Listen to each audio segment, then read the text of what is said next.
January 1945. The Allies are advancing on all fronts. The Nazi regime seems on the brink of collapse. On the Western Front, the last major German offensive had just failed. On the Eastern Front, the Red Army launched a major offensive and is moving towards Berlin. And with the air war is totally lost for the Germans. Yet one man refuses to accept that the Third Reich is over: Adolf Hitler. He has such faith in Nazi power that he continues planning to build a brand new capital city for his empire. Hitler increasingly took refuge in fantasy plans for rebuilding Berlin with vast buildings. Hitler was a sucker for anything that was big. I'm going to build you the Volkshalle, which is going to sort of, seat 180,000 people. Hitler loves all that stuff. Hitler convinces the German people that victory is still possible with his sinister vengeance weapons. One of the ways you've still got solidarity in the fighting spirit is that you promise the German people that a new generation of miracle weapons would fight the war for them. Nazi propaganda has such power that Germans fight for Hitler right up to the end. I mean, these people don't stop fighting even when the Russians are in the garden of the Reich Chancellery. Even children join up to defend Berlin. They are told that German design and engineering brilliance will defeat the Allies despite their enormous resources, but reality is crushing this illusion. Half of all of Germany's dead in the Second World War occurred in the last 10 months of the war. I mean, this is a bloodbath without parallel in European and perhaps in human history. Hitler claims Germany leads the world in design and technology. Now, the world is putting that claim to its ultimate test.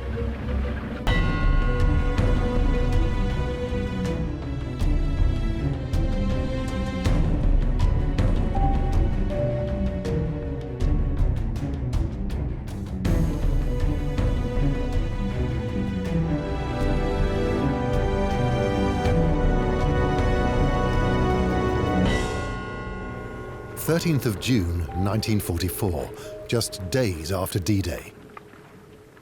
British and American forces are spreading across France, flushed with success, but their advance is about to be stopped by one man and one tank. The man is Michael Wittmann, a German panzer ace. He's already credited with destroying over 100 enemy tanks. His weapon is the much-feared Tiger, the most powerful German tank on the battlefield. The Tiger tank certainly had two positive attributes.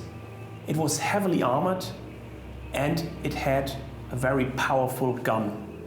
And this allowed the Tiger tank to fight against Allied tanks at a range when the Allied tanks were not able to knock out the Tiger tank.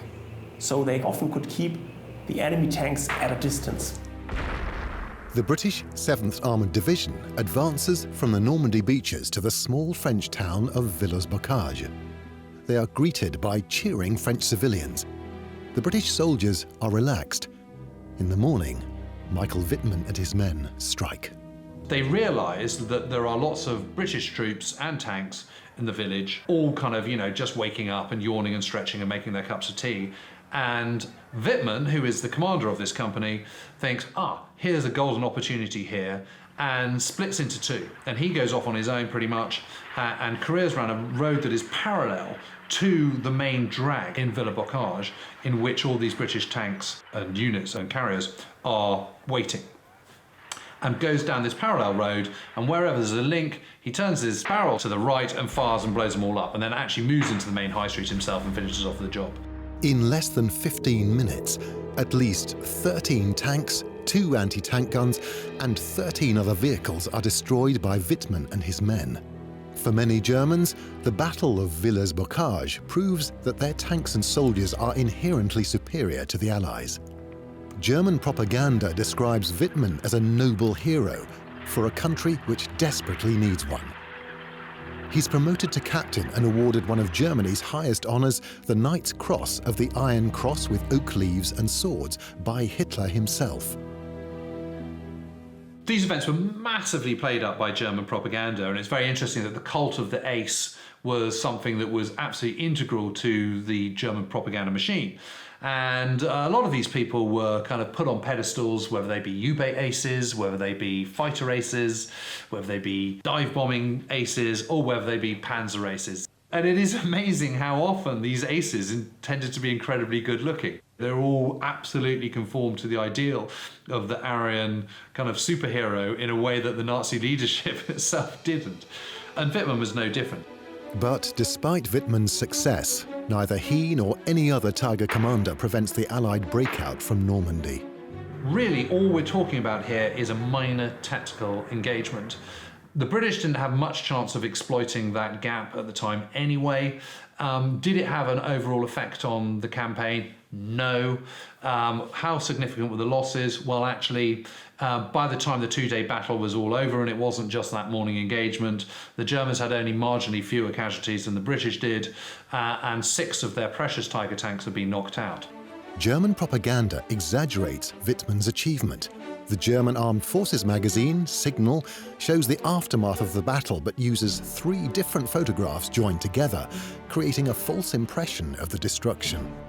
And the Tiger tank is not the war-winning weapon the Nazis claim it is. First, it was too slow, so that made it very difficult for the Tiger tank to advance quickly or withdraw quickly. Second, it was too heavy, so this meant certain bridges were not passable. Third, it was not motorized enough, it was under-motorized, so too slow and too difficult to maneuver. And fourth, as it was too heavy, the fuel consumption was also far too high, and that was something Germany could not afford in 1944 with the scarcity of its resources. The Tiger is rushed into production. Early Tigers are particularly unreliable. They often break down during combat and have to be abandoned. In fact, more Tigers are destroyed by their crews than by the enemy. And it costs far too much money, resources and labour to produce. Only about 1,350 Tigers are built during the war, compared with 6,300 of the less glamorous Panther. Generally, I would say that the Panther tank was superior to the Tiger tank. It had similar strengths, like strong armor and a powerful gun, but it was much more reliable and it was also more maneuverable. So it would be logical if the Germans had focused solely on the Panther tank and not on the Tiger tank. However, this would mean not to understand the nature of the Nazi regime and the Nazi state. The problem is, Hitler believes only conflict and competition get results. People misunderstand the nature of the Nazi state. The image we're kind of given is this ruthlessly efficient state in which people are told exactly what to do. Actually, Hitler created a chaotic state. He set up agencies against each other. He got them to compete and look to him for authority. That's all a byproduct of Hitler's method of rule, which was not to centralise and coordinate everything, but to appoint different people, institutions to do the same thing and let them fight it out amongst themselves, and whichever was the most ruthless, he thought, would be the best and come out on top. In the end, this meant a waste of resources because every company tried to produce its own tank, or first to conceive it and later to produce it. And so the Germans were unable to streamline their resources. This infighting means Germany cannot produce enough of its best weapons for all its troops. But as for the quality of the soldiers themselves, Germany leads the world. The German army has often been portrayed as the most skillful and the most efficient army of the Second World War. They knew how to deploy their arms in a so-called combined arms approach. So the cooperation between infantry, artillery, tanks, and also the Air Force was generally pretty good. Second, the German army was generally well led. So officers and NCOs looked generally well after their men, and all this formed a glue for high combat motivation. And many believed, perhaps not in Nazism as such, but many of them believed in the Führer and the Reichschancellor Adolf Hitler as their great leader. The skill, bravery and loyalty of the German military is constantly shown in German cinemas as part of the propaganda newsreels known as the Weekly Review, the Wochenschau.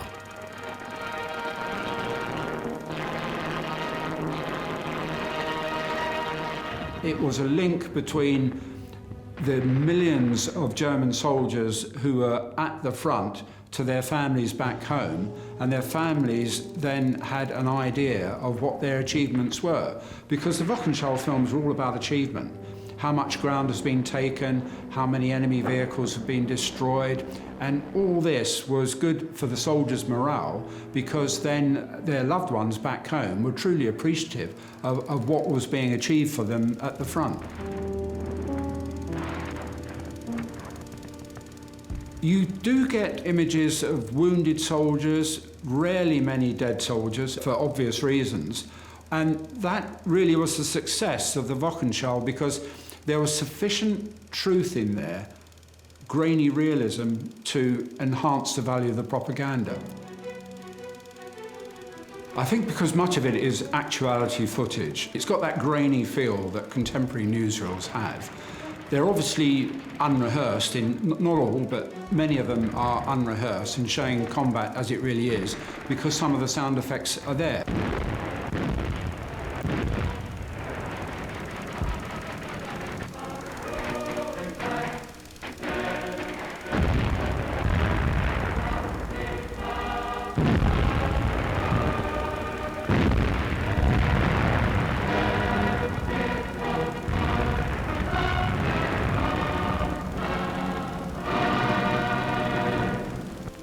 Keeping up civilian morale is vital for the Nazis. They're convinced that in the First World War, the German army was not defeated. Instead, they believe it was the home front that collapsed. They're determined to stop that from happening again. Privations faced by German families during the Second World War were not as bad as you might have expected for the first few years of the war, because Goebbels was immensely aware of the fact that many people felt that the First World War had been lost by Germans due to insufficient rations towards the end of the war. So Goebbels was really keen to make sure that the home front was well provided for as long as possible. In the beginning, stunning military successes convince the people that Hitler is a great war leader.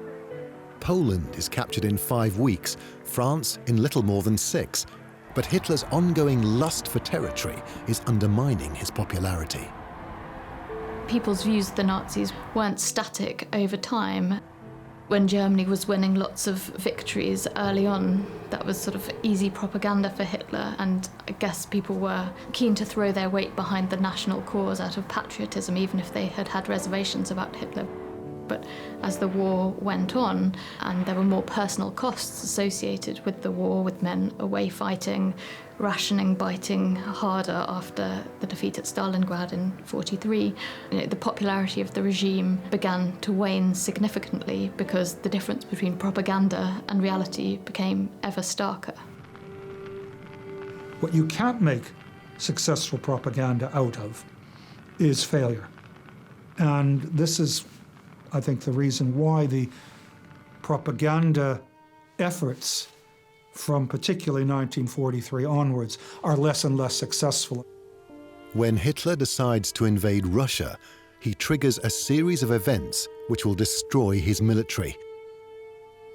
The Blitzkrieg really ran out of steam in Russia. When Hitler invaded the Soviet Union, this was his best armed and strongest foe to date. And the major change immediately was, once they crossed the frontier, the tempo of the fighting was immediately very high.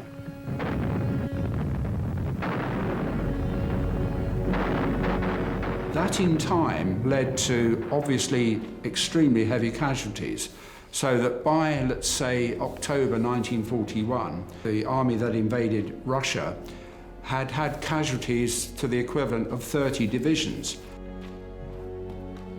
And in terms of leadership, they had lost by that time the equivalent of 37 divisions worth of junior officers and NCOs. as the new guys are promoted, they are the people that have been schooled in National Socialism. So the, if you like, the social fabric and psychology of the army underwent quite profound changes in 1941 to 42. Nazi society and the Nazi state was very much a militarized state. When a young soldier entered the German army as a young recruit, he had already went through various Nazi party organizations. And research has also shown that the most Nazified soldiers within the Wehrmacht were the younger ones. So the younger German soldier was, the more likely it was he was Nazified. Despite their inexperience, Hitler benefits from the loyalty of these young soldiers. Since he became Führer in 1934, everyone has sworn an oath to serve him personally. In the past, German soldiers pledged themselves to the state, but Hitler has changed all that.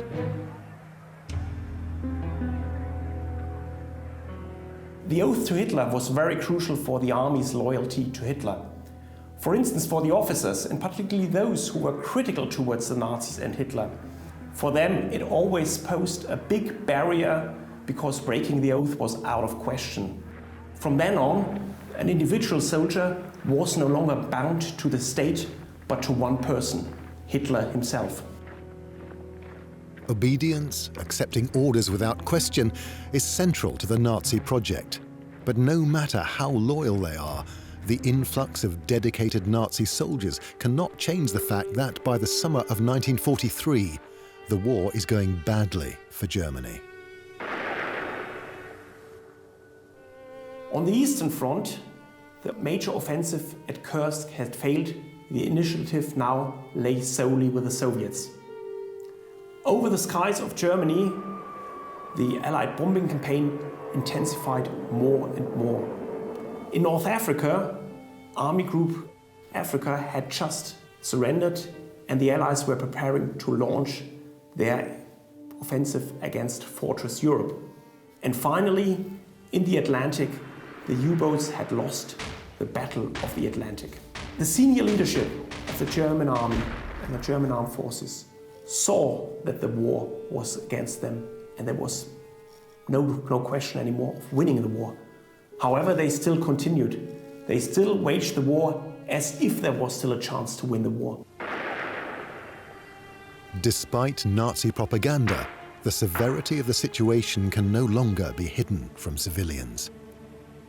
Women were dealing with bombing, rationing, possibly having their children evacuated and being worried about their relatives, husbands, fathers, brothers at the front. But as the war began to bite and began to be felt more intrusively in people's lives, their attitudes towards the regime, to the fact that maybe the Nazi fat cats weren't feeling the same privations as ordinary people were, that maybe middle and upper class women, for example, weren't making such a contribution to the war effort in the way that working class women were, that they were somehow able to kind of shirk their duties and get a cushier job or role. All of these things didn't go unnoticed and caused a lot of acrimony, and it caused the regime to lose a lot of popularity.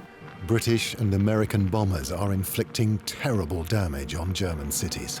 The lack of availability of food, the long queuing, all of which was made much worse by bombing, and the fact that water pipes were broken, so people had to go and get their waters in buckets from wells. Daily life was completely disrupted, particularly in the major cities, as a result of the bombing and the rationing combined. Hitler refuses to visit bomb-damaged cities, but he can't avoid seeing the devastation of Berlin, yet he shows little concern. The destruction actually makes it easier for him to imagine his grandiose plans to totally transform the capital. Well, Hitler increasingly took refuge in fantasy plans for rebuilding Berlin, which he wanted to rename Germania, because he didn't really like Berlin very much, too many communists and socialists there, with vast buildings and huge hall with a dome greater than St. Peter's, triumphal arch bigger than the Arc de Triomphe, and so on. Ever since he took power in 1933, Hitler dreams of totally rebuilding Berlin no matter what the cost. At its heart would be one of the largest buildings ever built. Hitler was a sucker for anything that was big. You know, I'm going to build you the Volkshalle, which is going to sort of, you know, seat 180,000 people. You know, Hitler loves all that stuff. This enormous temple, based on a sketch by Hitler himself, would have been nearly 300 meters high. Here, the German people would gather to worship Hitler and his successors down the centuries. It would be the heart of the Nazi cult. Germania actually began in 1934. A new sports stadium for 100,000 spectators was created for the 1936 Berlin Olympics. Hitler gave the crucial task of creating the vast new Reich Chancellery, which was 400 meters long, to his favorite architect, Albert Speer. The Chancellery was destroyed in the war, but other elements of Germania still survive in Berlin. This was the huge air ministry. With 2,800 rooms and nearly 7 kilometers of corridors, it was the largest office building in the world. Today, it is the home of the finance ministry. Speer also creates a vast triumphal way leading west from the Brandenburg Gate. He decorates it with a huge 19th century war memorial, the Victory Column, by moving it nearly 2 kilometers. The entrances to the pedestrian tunnels are Speer's own design, as are the street lamps lining the road. An important part of Hitler's plan are new embassies for his allies, including Spain and Italy. They remain in use by their original owners to this day.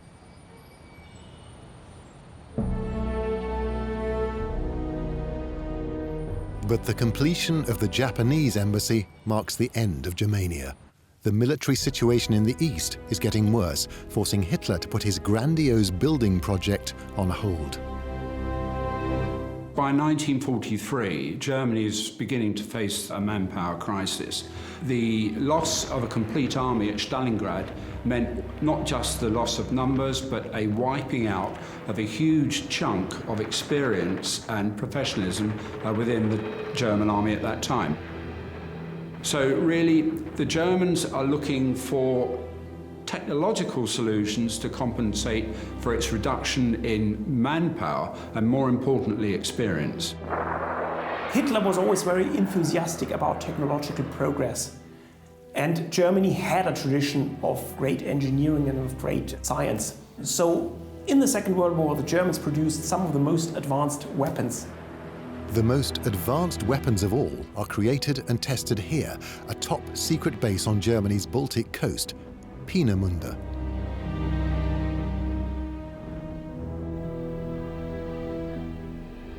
Whole Peenemünde facilities, which actually were two armament facilities, one of the Army and one of the Air Force, were of course the biggest armament center in whole Europe during World War II, and was 25 square kilometers wide.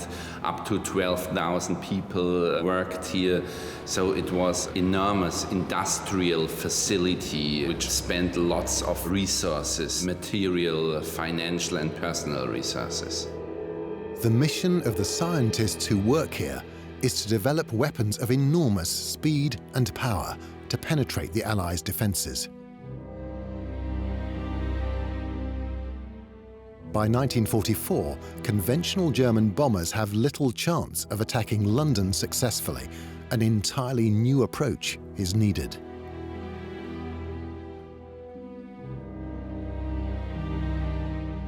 So the scientists at Peenemünde create two of the most advanced weapons of the Second World War.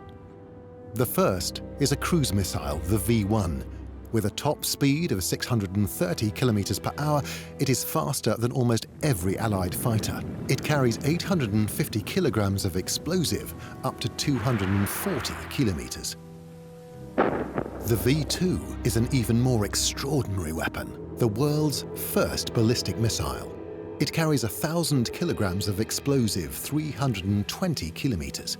Traveling at well over 5,000 kilometers per hour, nothing could detect it or stop it. It arrives at its target without warning. High-tech guidance systems replace increasingly scarce pilots. Now the Nazis believe they have a chance to strike back. Here was the panacea. There would be this magic weapon that would clear the skies and devastate the landscape to Germany's favour.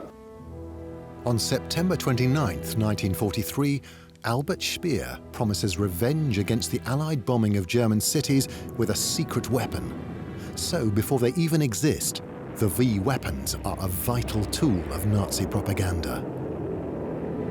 The idea was, in 1944, one of the ways you still got solidarity in the fighting spirit is that you promised the German people that a new generation of miracle weapons would fight the war for them. Firstly, it was anticipatory propaganda. They could tell people that we've got these weapons coming. Then they could actually show them. They seemed formidable. Any possibility that they can get out of this fix by some miraculous wonder weapon or some reinforcement that was going to come, that the Führer was finally going to conjure, is something people would like to believe in. During the last 10 months of the war, about 12,000 V1s and 3,500 V2s are launched against Britain and Belgium. Yet the amount of explosives carried by all these expensive weapons is only the same as that dropped by 2 or 3 large Allied bombing raids. By 1944, such raids take place every week. And many V weapons never reach their target. The British work out how to shoot V1s down, destroying more than 4,000 in the air. And even the apparently invincible V2 has serious flaws. So like 1/3 of the rockets exploded in the air because they had aerodynamic problems, and 3,000 launched rockets, just about 2,000 of them really hit the ground. And also these 2,000 didn't hit exactly because the control system wasn't very exact. It has a radius of 15 kilometers. The inaccuracy of the V2 is its biggest weakness. They were technologically very advanced weapons, but in reality their effects were rather limited. So using them at point weapons against specific targets, the V2 was a failure. For instance, the Germans launched several V2s against the port facilities of Antwerpen in autumn and winter 1944-45, or also tried to destroy the bridge at Remagen in 1945. In both cases, the V2 could not destroy their target. So instead, most are aimed at large cities, especially London and Antwerp, targeting their civilian populations. It was a terror weapon. It was to terrorize the civilian population in, for example, London, because they came down at any time of the day, at any moment, absolutely without any possibility to hide, without seeing, hearing them come. And this is this terror effect. More than 12,000 British civilians are killed by Hitler's terror weapons, and their propaganda effect is even greater. They could tell the German army that it's causing panic, mass panic on the streets of London. People are leaving the cities in droves. I believe that the Germans, particularly at the political top, were starting to believe their own propaganda and feeling that this would be the panacea to their problems. They're on the defensive, but they could get the Allies probably to bend to their will by being faced with new and terrible weapon types. But the reality is rather different. In Germany, more civilians are killed by Allied bombing every month than by all the V weapons. And they're expensive. V2s especially use up a lot of scarce materials and need many skilled workers to assemble. Most are slave laborers working in appalling conditions. In fact, more civilians die making V2s than are actually blown up by them. The V weapons are a final, desperate attempt to use technology to overcome Germany's economic weakness. England, United States, Soviet Union, the biggest economies in the world, of course have more. I mean, so the only chance is that we have better, newer technology, a kind of progress as a hope of salvation. But even the Nazi elite are realizing that the chances of German salvation are getting slimmer and slimmer. The V stood for Vergeltung, which means retribution. And so these weapons were meant to pay back the Brits for what they'd been doing to Germany. They weren't advertised as being sources of victory. That was completely pushed to one side. It's just getting their own back. And so in a way, the promise of a wonder weapon is also a confession of defeat.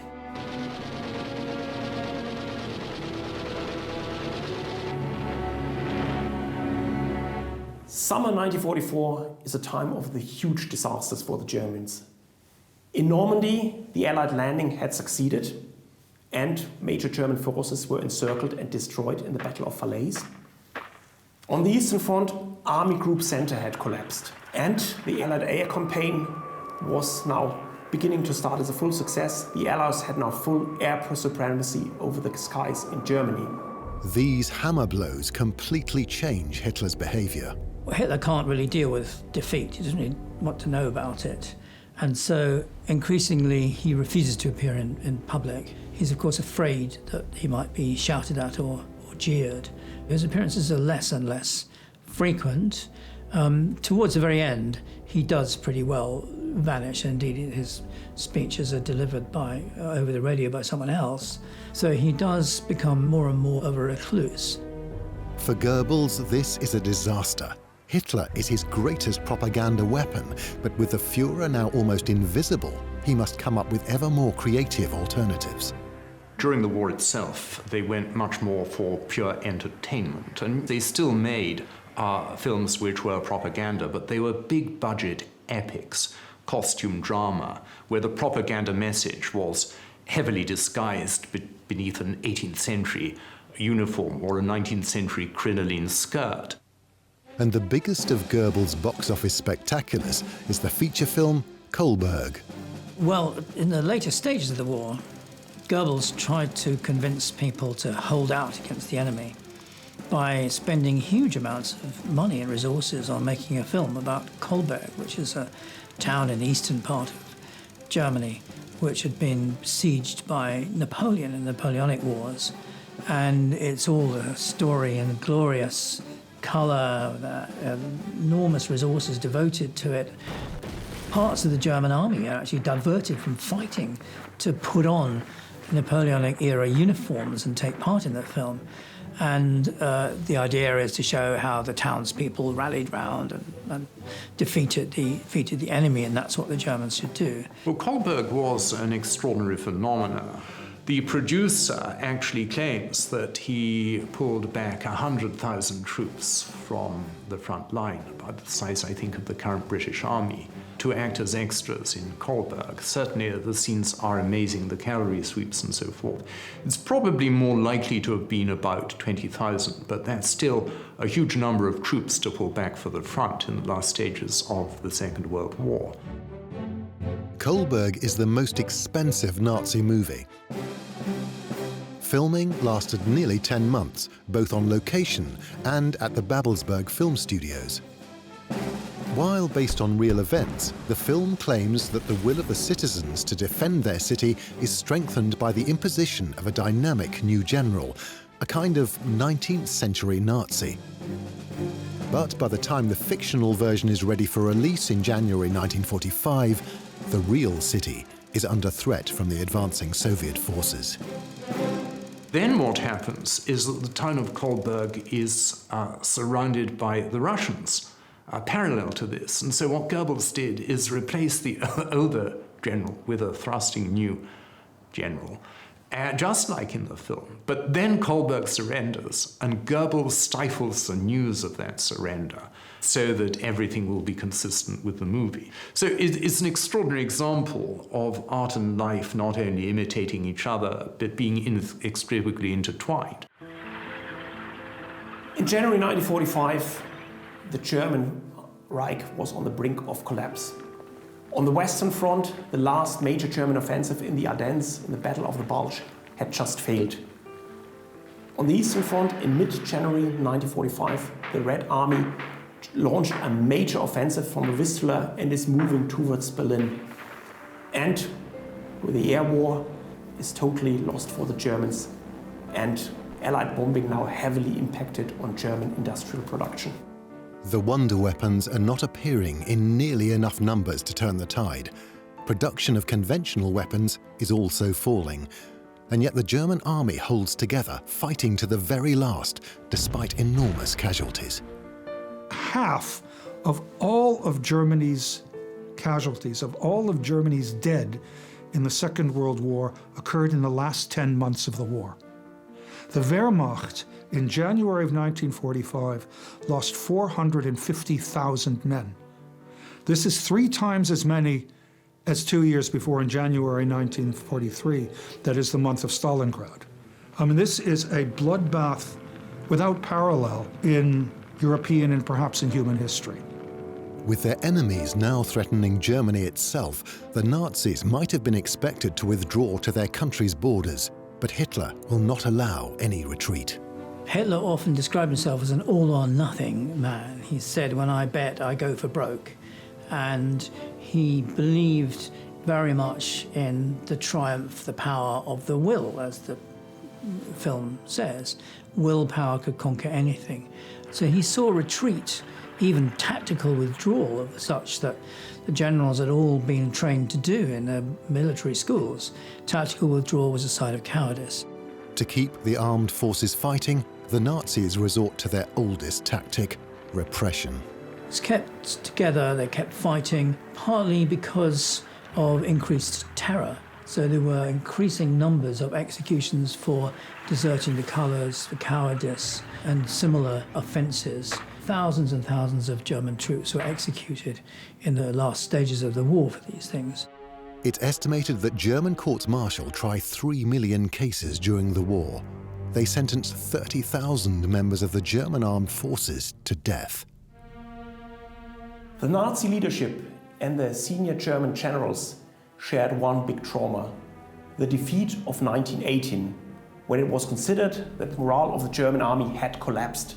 So it was considered the German Imperial Army was too soft. This should not repeat. And this is why they imposed harsh, brutal, murderous measures, very often in order to keep up the discipline in the Second World War. Up to 15,000 men were executed after having been court-martialed for various true or alleged crimes like desertion and so forth and so on. And German soldiers were hence coerced to fight until the very last days of the war. But it's not just the military that are terrorized. Civilians also face extreme punishments. If one proceeds from the assumption that Germany was not defeated in the battlefield in the First World War, but lost because morale cracked, because the population didn't support the war, didn't have the backbone to continue the fight to the bitter end, then the logical policy to follow is to force them to do it this time and to make sure that there's no backsliding. And this is the motivation for the application of terror against one's own population. They used an awful lot of coercion. A lot of people were fairly randomly executed by the Gestapo and the SS, and in the final days left even hanging from lampposts. But another part is the power of the propaganda. Right to the bitter end, a lot, you see, continues to function in Berlin. The newspapers continue to be printed when the Russians are in the suburbs. There is even a story told about how one Russian commander picked up a telephone in Berlin and rang Goebbels and told him, blasted him with exactly what he thought of him. The point being that the telephone system was still functioning. So it was still a functioning system, including still a functioning propaganda system. Particularly on the Eastern Front, they felt that they needed to protect Germany against the Bolshevik hordes as they saw them. And of course, there's a lot of fear of the Red Army, what they would do to civilians, probably mostly justified fear. Certainly, the notion of fighting to the death was linked to the fact that German soldiers had wreaked havoc on Soviet soil, and they had raped and plundered as they went about their warring, and German soldiers knew that that was going to happen to their wives and children if the Russians got to German soil. And what's the alternative? To give up? To sue for armistice? After what they'd done, that simply isn't going to be possible. So they, because of the position in which they've put themselves, have no choice but to fight on. And also because of the Allied policy of unconditional surrender. This also gives the Germans a strong motivation to keep fighting, and finally to keep fighting to the very bitter end. When the Nazis, in their desperation, call up the very last remaining German men as a militia to defend the homeland, about all they can give them is a fancy name: the People's Storm. It was this idea of popular vengeance. Actually, it was Dad's army. And unfortunately, try as you might with the propaganda, you couldn't disguise how young or how old these men were, or the flash of vacancy or weariness. But it was this idea that the army has failed us, the general has failed us, but the people won't. You can call the people to arms and they will fight like demons to defend the Reich. So you have that great rally of the Volksturm, which Goebbels creates in Berlin, the Greater Berlin Volksturm, which Goebbels turns into one of the final and greatest propaganda events of the Third Reich. If one takes a look at what these young people who then get forced into SS units, teenagers, or if one takes a look at the contribution of older men who get drafted into the Volkssturm, this people's militia, what they actually do in terms of military action is at best useless. And yet the people's faith in Hitler himself does not collapse. Even though the Nazi regime was often heavily criticised, often Germans would express that if Hitler only knew about it, he would do something about it. So the figure of Hitler as kind of different and distinct and the saviour of Germany sort of lasted quite a long time, even despite the circumstances. As the end comes ever closer, Hitler veers between fantasy and fatalism. In the later stages of the war, it becomes a fantasy world for Hitler. He is having military consultations, moving around on a map, armies that really no longer exist. By now, he distrusts almost all his generals. In 1945, it was obvious that Germany had totally lost the war. However, there were still some generals which often sent out more optimistic messages. Chief example for that is Field Marshal Schörner, or General Schörner, a convinced Nazi who quickly rose from a lieutenant colonel by the start of the war to a field marshal by the end of the war. So Schörner was someone Himmler or also Goebbels always listened to. Himmler and Goebbels were often demoralized by the situation, and then they saw Schörner, and Schörner was saying, everything, it's not too bad here, there's still a chance, I've just warded off the Soviets, and I'm very positive that in the next couple of days I can launch another offensive, a local offensive, if it's only a local offensive. This was something that Himmler and Goebbels and Hitler wanted to hear in this situation, but it didn't reflect reality. Schörner's absurd optimism receives its final hollow reward. On 4th of April 1945, Hitler promotes him to Field Marshal. He is the last Nazi military leader of Germany's armed forces. Deep within his bunker, Hitler still finds some time to dream. So he spends a lot of time thinking about looking at his great architectural plans, projects that he wanted to do after the war. He spends time with his friend and architect Albert Speer, playing around with ideas of what Germania would be like. And he also liked to play around with ideas for recreating Linz in Austria, which is his hometown, as a kind of German Florence. Hitler idealizes Linz. For him, it is the perfect small German town. This is where he lived as a boy with his mother. He was going to have an art museum there, and in fact, while Hermann Göring looted art for his own private house, Hitler collected art and stole art to put up in this new Museum of German Art. And he also wanted it to be a center for German music.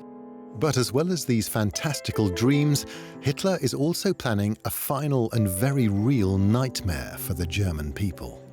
Hitler began to feel that the German people were not worthy of him. They'd let him down. Or they had shown in the Darwinian struggle for the survival of the fittest against other races, they'd shown that they were the weakest race. And so he issued this infamous Nero order after the Roman emperor who said, "Let Rome burn," that everything should be destroyed in the path of the oncoming armies. All the facilities should be destroyed, public utilities, factories, the basic necessities of life. It is a mistake to believe that undestroyed or only temporarily paralyzed industrial and supply installations will be useful to us again after the recapture of lost territories. I therefore command all military traffic, communications, industrial and supply installations, as well as objects within Reich territory that might be used by the enemy in the continuation of his fight, either now or later, are to be destroyed. It would be a final historic example of national self-sacrifice. This time we're going to go down with honor. This time we're going to go down in flames. This time we're going to fight to the end. We're going to fight to the end to make a shining example for future generations who will then want to pick up the torch and start again. Albert Speer is horrified by the Nero decree. He claims he does everything he can to frustrate it, despite fanatical Nazis enthusiastically putting the plan into action. But in the end, it is the Allied advance that frustrates Hitler's apocalyptic vision. 20th of April 1945, Hitler's 56th birthday. Since he seized power in 1933, this day has been a major national holiday in Nazi Germany. In the past, the streets would be decorated. There would be celebrations, speeches, songs, and poems. The military would parade and oaths of loyalty sworn. This year is very different. Soviet forces are closing on Berlin. Hitler last appeared in public a few weeks earlier, congratulating a small group of Hitler youth on their brave defense of the city. This is his final weapon. Boys as young as 12. Now back in his bunker, the Allies have arranged a final birthday present for him. A massive artillery bombardment and a bombing raid. The final Soviet assault on Berlin has begun. And yet the Nazi system continues to function. I spoke to a German panzer commander who was awarded the Knight's Cross in the final months of the war, and he received his Knight's Cross on the last day of the war. A German dispatch rider had driven through all the rubble of the town that he was defending and got off his motorbike and handed him the certificates and his medal, the Knight's Cross. So right up until the end, the system is still working. It's blatantly, patently obvious that Germany is going to lose the war. Hitler is completely aware of this. Then what is the point of continuing? And they do continue. And this is a truly remarkable chapter in German, European human history. I mean, these people don't stop fighting even when the Russians are in the garden of the Reich Chancellery. On April 29th, Soviet troops cross here at the Moltke Bridge. Their target is the Reichstag, the symbol of German power. The next day, finally succumbing to reality, Hitler commits suicide. He is not the last Nazi to do so. At the end of the war, there's an enormous wave of suicides. Many generals, ministers, regional leaders, high Nazi officials quite an extraordinary wave of suicides. Himmler, Bormann and Field Marshal Model are just a few of the senior Nazis and generals who kill themselves. Goebbels, the man more responsible than anyone for creating the Hitler myth, is appointed Chancellor of Germany. His only act is to ask the Soviet forces for a ceasefire. They refuse. Goebbels then carries out his final appalling act.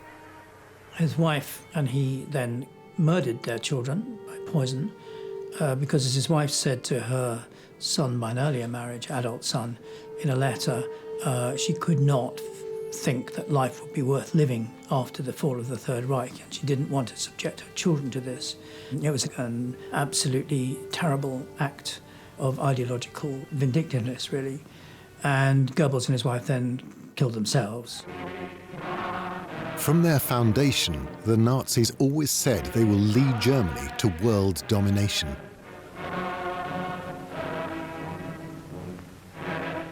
But it was always a fundamentally flawed plan. All it has led to is destruction. Germany is now in ruins.